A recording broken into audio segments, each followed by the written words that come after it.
नमस्कार, मी सुनील पाटील. वेद विकासाचा 24 तास घडामोडीमध्ये आपले या ठिकाणी सहर्ष स्वागत करतो.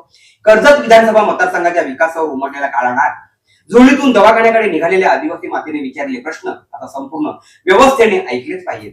आज आपण नेमके कोणत्या युगात जगत आहोत हा प्रश्न मनाला अस्वस्थ करतो. कारण एका बाजूला भारत जगातील चौथी मोठी अर्थव्यवस्था बनण्याच्या दिशेने वाटचाल करत आहे. कृत्रिम बुद्धिमत्तेपासून अवकाश संशोधनापर्यंत आपली प्रगती जगभर चर्चिली जात आहे. म्हणून अमृतकाळ, विकसित भारत, समृद्ध महाराष्ट्र, शेवटच्या माणसापर्यंत विकास अशा घोषणा प्रत्येक सभेत ऐकायला मिळतात. पण या घोषणांचा आवाज खालापूर तालुक्यातील माथेरानच्या पायथ्याशी असलेल्या उंबरणे वाडीपर्यंत पोहोचला का हा प्रश्न मात्र आज सर्वांना सतावत आहे. कारण तिथे आजही एका गर्भवती मातेचा दवाखान्यामध्ये जाण्याचा रस्ता नाही, रुग्णवाहिका नाही, सुरक्षित वाहतूक नाही आणि म्हणून 4 माणसे तिच्यासाठी रुग्णवाहिका बनतात.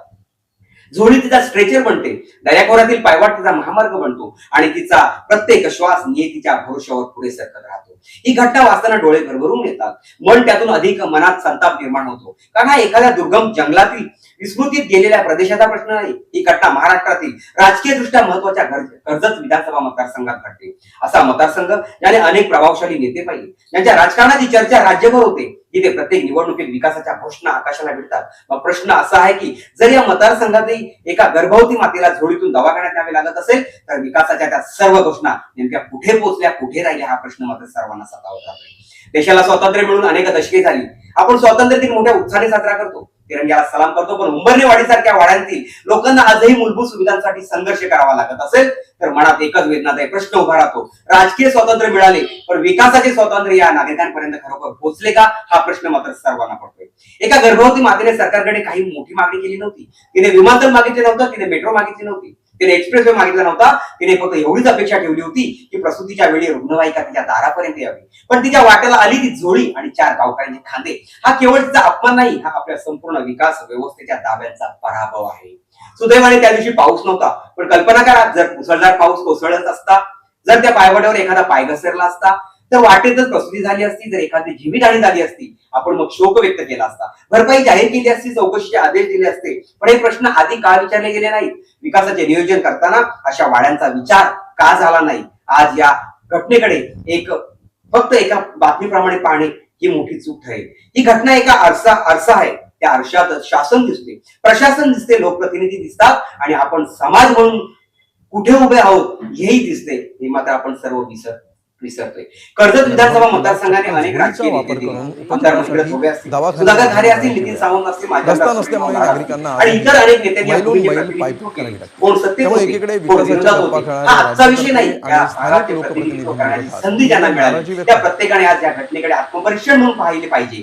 कारण लोकप्रतिनिधींचा गौरव मोठ्या सभांनी होत नाही, तो दुर्गम वाड्यातील एका गर्भवती मातेच्या चेहऱ्यावरच्या सुरक्षितेच्या भावनेने होतो. निवडणुका आल्या की आदिवासी वाड्या आठवतात, गाड्यांचे तोफे पोचतात आणि आश्वासनांचा पाऊस पडतो. विकासांची भाषा होते, पण मतदान संपतात त्या वाड्या पुन्हा अंधारात जातात. रस्ता तसाच राहतो, आरोग्याची व्यवस्था तशीच राहते आणि मग एखादी अशी घटना घडते जेव्हा सर्वांना अचानक आदिवासींची आठवण होते. हा दुटप्पीपणा आता या ठिकाणी थांबला पाहिजे आणि आदिवासींना जवळ केलं पाहिजे, आदिवासींचा विकास केला पाहिजे.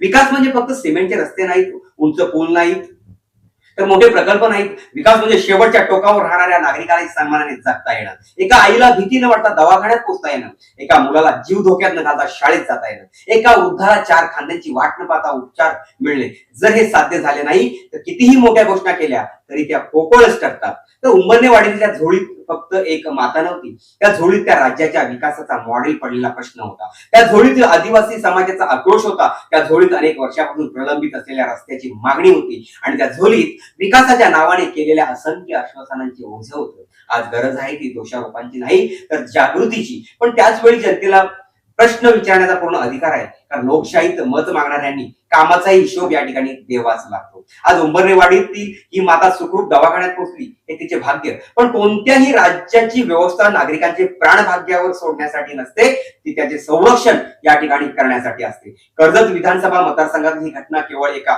आदिवासी मातेची कहाणी नाही, हा विकासाच्या घोषणांवर उभा राहिलेला सर्वात मोठा प्रश्न आहे. त्या प्रश्नांचे उत्तर आता पत्रकार परिषदांमध्ये, भाषणांमध्ये किंवा सोशल मीडियावरील पोस्टरमध्ये मिळणार नाही. हे उत्तर मिळेल तेव्हा जेव्हा अंबर्नेवाडीतील पक्का रस्ता पोहोचेल, रुग्णवाहिका गेटच्या दाराशी उभी राहील आणि पुढच्या कोणत्याही गर्भवती मातेला झोळीची नव्हे तर सन्मानाने उपचारासाठी जाता येईल, तोपर्यंत या झोळीचा आवाज महाराष्ट्राच्या विवेकाला सतत जागवत राहील ही मात्र शोकांतिका आहे. आपण जर आमच्या चॅनलला जर नवीन असाल तर मात्र सबस्क्राईब करायला विसरू नका. तोपर्यंत धन्यवाद.